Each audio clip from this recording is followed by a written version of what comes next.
Welcome back to the Roadside Rescue YouTube channel. I'm Ernest, and on this episode I'm just going to be talking a little bit. It's been a couple of years since I made videos for people considering being a mechanic, so I want to make some new updated videos. This video is going to be a recap about 2023 and in the past compared to other years, and what I hope can be different and the same in 2024. Everybody always asks about this big truck. I'm sitting in it right now. I started a 𝐭𝐸𝐬𝑚 swap in it a couple of years ago, and that's when things kind of stalled out, was the last people heard about that. I wasn't able to say much for a while, but there's a lawsuit that's been going on. It's officially been filed now, so I can at least mention it. As soon as that's done, then this 𝐭𝐸𝐬𝑚 swap will be finished. Hopefully that'll be done in 2024, but I've been saying that for 2 years, hopefully soon, and it's gone all the way to a lawsuit, so at least that's the last step it could possibly go to, and that's been filed. So I'll keep updates on that as soon as I have them.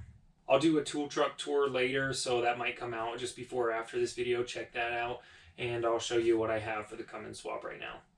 Well, 2023 for me was about the same as a mobile mechanic as it had been past years. So overall in 2023, I would say I saw a steady amount of growth that I've seen for the past 2-3 years as a mobile mechanic since I started in about 2020, 2021. I don't remember anymore. So when you look at like returning versus new customers, I probably had about half and half in 2023, maybe a little 60% returning customers, 40% new customers. I didn't advertise the whole year of 2023. I had advertised whole years before. If you do advertising, that's the one thing people always ask me, like, hey, I'll do another video too about what you should know, updated video before becoming a mobile mechanic. That'll come out soon, so check that out up here. I'll link it when I have it. But I always have people ask me like, hey, how do I get new customers? Pay for advertising. That's like the one thing that'll get you new customers. You can do that through Facebook, but I have more success through Google, just key areas and keywords, mechanic near me, mobile mechanic, whatever. So if you pay Google a few $100 a month, you're guaranteed to get a few customers from that. I usually get a few a week. If you can get a few a month, then that ad's going to pay for itself. So what did that look like for me? That was like 2 to 3. If I did 3 jobs in a day, that was more than average. I'd say 2 jobs a day was average. There were obviously days where I did like 4, 5, 6 things in a day. But that's usually like once a week when I have a day that's super compact. Okay, so while I'm talking about I had on average 2 jobs a day, people always wondering how much money I make. Let's say like on average 5 days a week, and then I've got an average of like 2 jobs a day. So maybe one day I only have 1 job. Maybe it's a bigger job, maybe it's a smaller job. Maybe I want to have a whole day off, so I'm putting everything on a certain day of the week. So let's say on average maybe 10 jobs a week, and I'd say each one of those jobs averages $150 to $200. One of the changes I've made from the past couple of years is I have raised my quote price a little bit. Like I said, I wasn't even advertising because I had so much interest. So I have raised my prices. That has really helped me eliminate those people that just cause massive headaches when you have to deal with them. I'm not the most expensive person around by far. I think I still save people a ton of money when they don't go to a shop. But I'm definitely not trying to be the cheapest, and that has saved me a ton of headache this year. So that's something that's been really important too, is just making sure I've had super clear communication with customers, that nobody can blame me for anything. And luckily I had a headache-free 2023 for all intents and purposes. I mean, I had to go through some stress to get the 𝐭𝐸𝐬𝑚 stuff that I was initially scammed on back. If you didn't hear about that, check out the video. I paid a bunch of money for some 𝐭𝐸𝐬𝑚 stuff. I have thousands of dollars in billet plating, stuff that's already on the motor in the front there, the block. Just thousands of dollars that I spent on 𝐭𝐸𝐬𝑚 swap kits.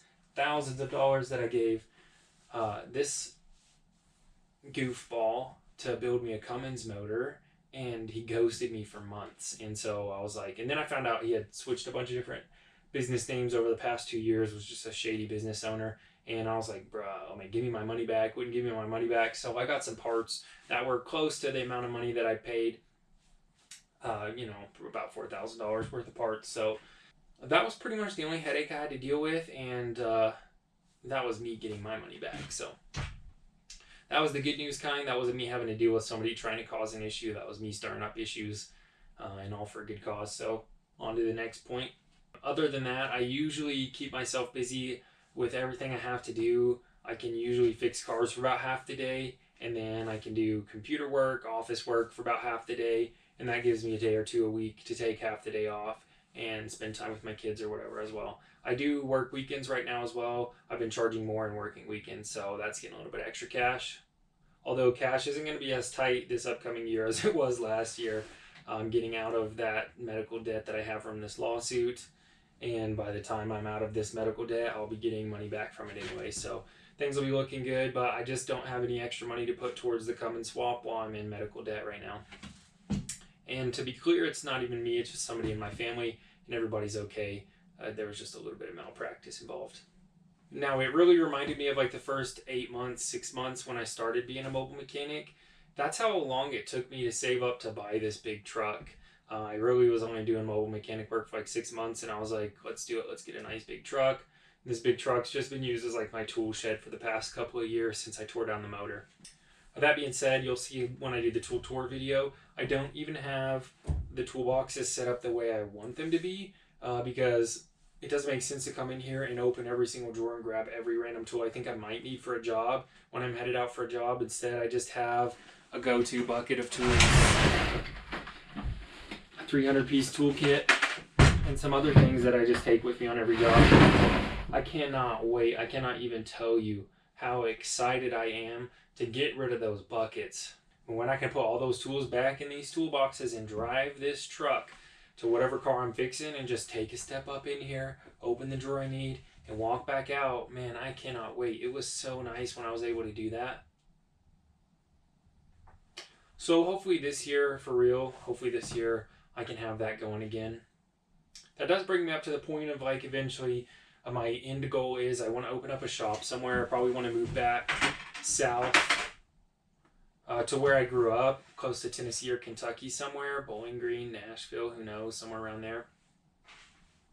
It's closer to other YouTubers. I want to do collabs. I want to do fun projects. Stuff that I've really just had to put on hold for 2 years and had to focus mainly on mechanic work. Which has been depressing because I haven't been able to have as much fun making videos and expressing that creativity that got me started making videos in the first place.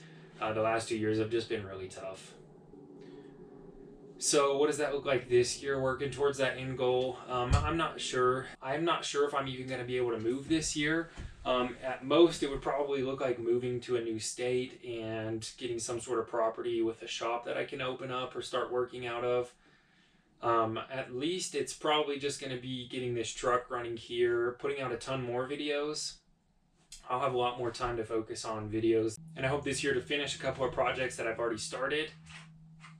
That should be no problem. Especially the motorcycle. I've kind of just been waiting for the weather to get warmer again. I missed the window to finish it while the weather was still nice. Possibly get that Jeep running. I'm thinking about selling that white car and getting a new family vehicle. So this year should have plenty of different projects.